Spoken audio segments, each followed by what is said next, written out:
Masalahnya kan Anda menerima abolisi. Itu dia. Tetapi di sisi lain Anda merasa tidak bersalah. Anda mau banding, ya nggak masalah. Oke. Tapi kenapa tampil dengan dua muka? Oke. Kalau Anda gentleman, sportif, ya, publik juga bisa menilai kok. Saya menolak abolisi dari Pak Presiden. Halo teman-teman, jumpa lagi di channel Suara Rakyat. Suara Rakyat untuk kita semua.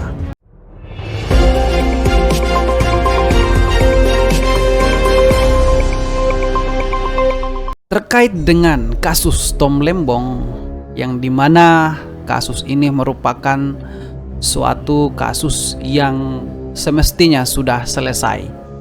Tetapi pada akhirnya ketika Tom Lembong mendapatkan abolisi dari Presiden Prabowo Subianto dan disambut meriah dan senang oleh keluarga dan bahkan juga pendukung-pendukung dari Tom Lembong tersebut. Dan pada akhirnya Tom Lembong mengatakan bahwa sayang jika abolisi ini tidak dimanfaatkan. Ternyata ada beberapa hakim yang dilaporkan Tom Lembong. Nah, kita tidak tahu maksud dan tujuan Tom Lembong ini, mengapa sampai menggunakan momentum itu sehingga Tom Lembong tersebut melaporkan ketiga hakim tersebut. Dan ketiga hakim dilaporkan oleh Tom Lembong tersebut adalah yang pertama Deni Arsan Fatrika selaku ketua majelis hakim serta dua anggota majelis hakim lainnya, yaitu Purwanto S. Abdullah dan Alvis Setiawan.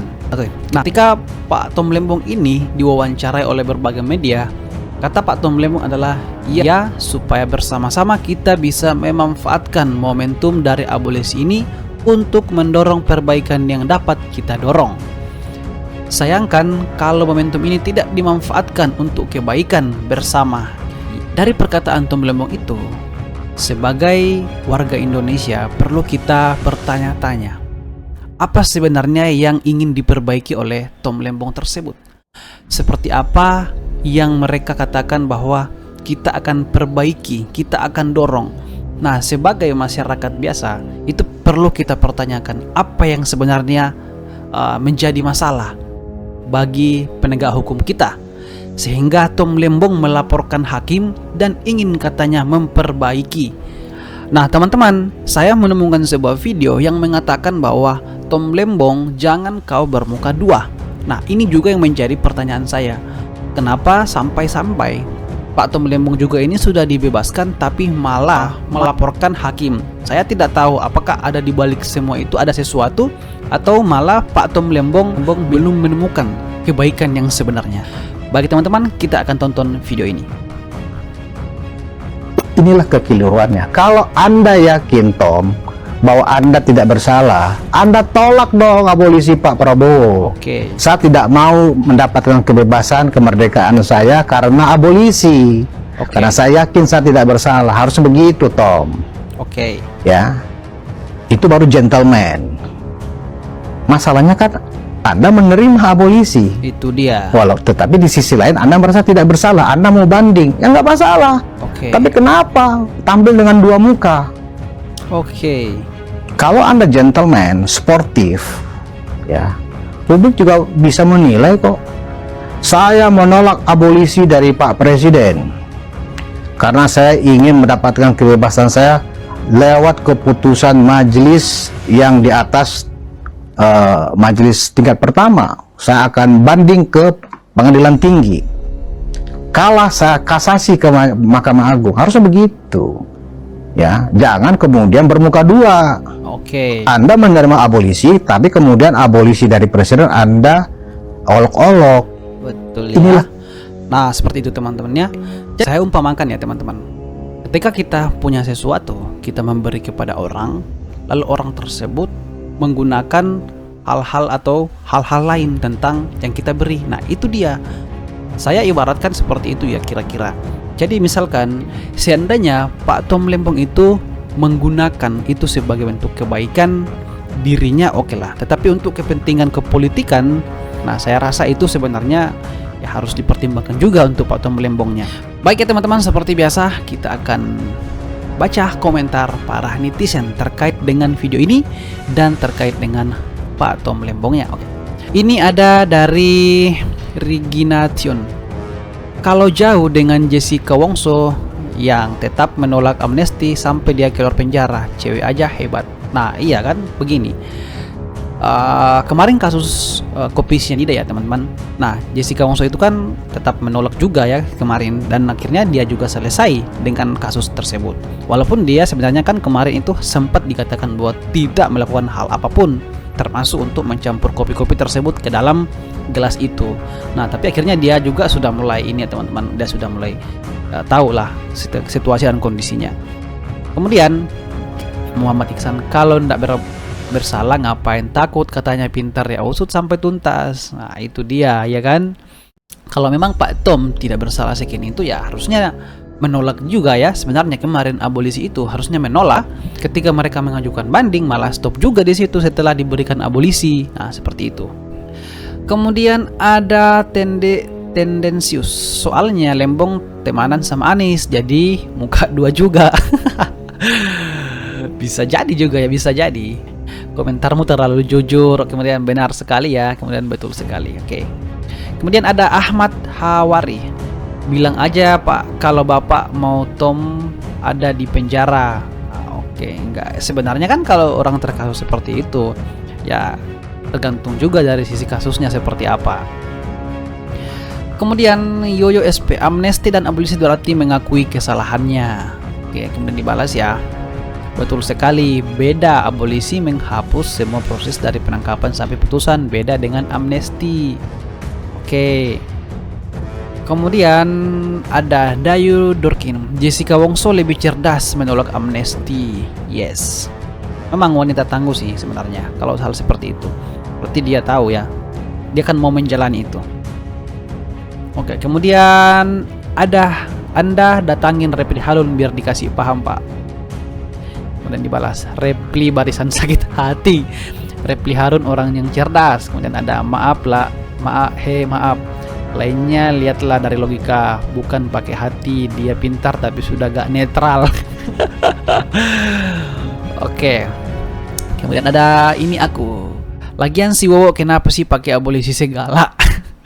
Ya sebenarnya kan supaya meringankan beban mereka, sebenarnya supaya mereka lebih tahu yang namanya bersyukur ketika diberi hal-hal yang ingin digunakan. Jangan menggunakan hal-hal yang diberikan orang itu kita gunakan sebagai hal-hal politik atau kejahatan atau seperti apa, itu kan tidak mungkin kan. Nah, seperti itu. Jadi ketika Anda diberi, gunakanlah itu menjadi hal-hal yang positif bagi dirimu sendiri atau bagi diri kita sendiri. Kemudian Roni Junaidi, kumpulan termul ijazah palsu. Wow, ini yang komentar-komentar begini yang termul-termul saya tidak mengerti apa itu termul. Kemudian ada Wendy, lihat Jessica nolakan gara nggak salah. Gitu juga kan, betul. Kemudian ada Osi, justru abolisi itu diberikan presiden karena satu, presiden melihat bahwa proses hukum terlalu dipolitisasi. Oke.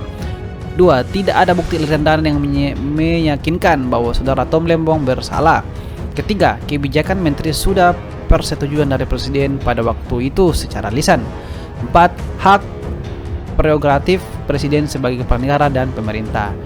Ya, sebenarnya semua dari keempat ini benar. Tapi kita perlu melihat juga terkait dengan abolisinya Pak Tom Lembong itu. Kalau memang merasa bahwa tidak cocok untuk dirinya mendapatkan abolisi, ya tidak usah atau ditolak saja dan kemudian lanjut ke persidangan berikutnya. Nah, seperti itu ya. Ya, kami menyampaikan bahwa tujuan kami dalam mengajukan laporan termasuk para hakim ke Komisi Yudisial itu 100% motivasi kami adalah konstruktif, tidak ada 0,1% pun niat destruktif. Inti daripada karir saya itu selalu mensukseskan orang dan mensukseskan lembaga. Tidak ada dalam rekam jejak saya coba menjatuhkan atau menggagalkan seseorang atau sekelompok orang atau apalagi sebuah institusi. Sebagaimana tadi disampaikan oleh Prof. Hamzulian, perhatian masyarakat yang begitu luas dan dalam pada sekarang saya ini kami lihat momentum yang sangat positif.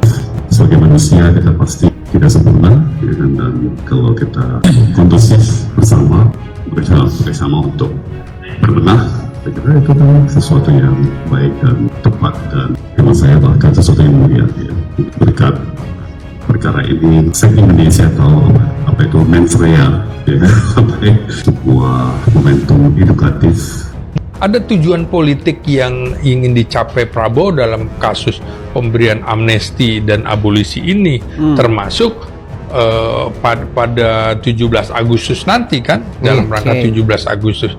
Tentu saja pertama memperkuat posisi tawar politiknya itu menjadi semakin tinggi terhadap lawan-lawan politiknya yang artinya tidak selalu sejalan, tapi Prabowo dianggap pahlawan, terutama oleh PDIP, oleh kelompok Anies kan juga pahlawan kan, karena menyelamatkan kan. Kalau mau sebenarnya sebelum proses hukum terhadap Tom Lembong kan bisa dia lakukan, tapi menunggu vonis itu keluar kan, tunggu vonis itu keluar. Artinya dalam kasus Hasto itu lu tuh salah gitu, tapi gue maafkan. Memang kalau dalam kasus Tom Lembong itu prosesnya masih berjalan, karena kan tingkat pertama, kedua-duanya masih tingkat pertama yang masih akan melakukan banding tingkat kedua dan selanjutnya. Maksud abang gini, maksud abang tanggal 17 Agustus nanti itu Mbak Mega akan hadir di Istana Negara, karena tanggal 1 Juni kemarin justru Pak Prabowo yang datang ke acara Hari Pancasila. Hari Pancasila. Iya. Apa yang abang mau jelaskan bahwa simbol persatuan itu, kesatuan dan rekonsiliasi itu adalah kehadiran dari Megawati di istana. Iya, ini kan karena ingin memperkuat posisi politiknya, otomatis Prabowo kuat. Saya menduga bahwa nanti 17 Agustus Megawati akan hadir. Bagaimana dengan Jokowi? Saya kira Jokowi justru akan semakin tenggelam di situ dengan Tidak hadir. Kemungkinan Jokowi tidak hadir, akan mencari alasan-alasan karena akan menghindari pertemuan dengan Megawati gitu ya. Jadi Wah, ini seru ya di tanggal 17 nanti. Tetapi saya masih berpikir sepertinya nanti Pak Jokowi akan masih hadir. Nah, kita tidak bisa menganalisa juga seperti apa tentang Pak Jokowi, tapi pikiran saya Pak Jokowi akan masih hadir nanti di 17 Agustus nantinya. Jadi kemungkinan akan ada semua ya. Mungkin Ibu Mega ada, kemungkinan Ibu Mega juga akan ada, dan Pak Jokowi juga akan ada. Tapi untuk sistem ini ya, untuk sistem saling menyapa, nah itu lagi menjadi pertanyaannya di situ, apakah mereka saling menyapa atau tidaknya. Nah itu dia. Tapi kalau menurut saya, analisa saya, pasti mereka akan masih tetap hadir di acara 17 Agustus itu. Otomatis di sini Prabowo sekaligus mendapatkan dukungan politik kan, dukungan politik dan juga memulihkan hubungan yang selama ini kurang mesra. Ini menjadi semakin mesra dengan kelompok yang mendukung Anies Baswedan.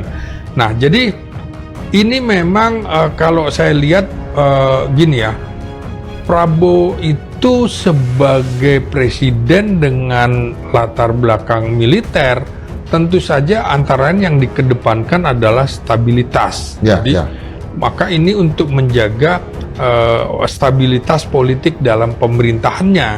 Karena itu untuk menjaga stabilitas politik dalam pemerintahannya, dia akan mengajak serta nanti kelompok-kelompok yang terwakili di dalam amnesti dan abolisi. Jadi PDIP kemungkinan masuk, Nasdem kemungkinan juga akan masuk, juga kemungkinan juga sangat mungkin Anies Baswedan akan ditawarkan untuk masuk di dalam pemerintahan seperti dirinya ketika masuk dalam pemerintahan Jokowi.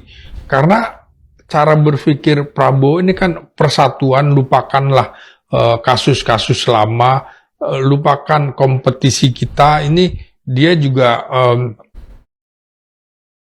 belajar dari kasus Nelson Mandela yang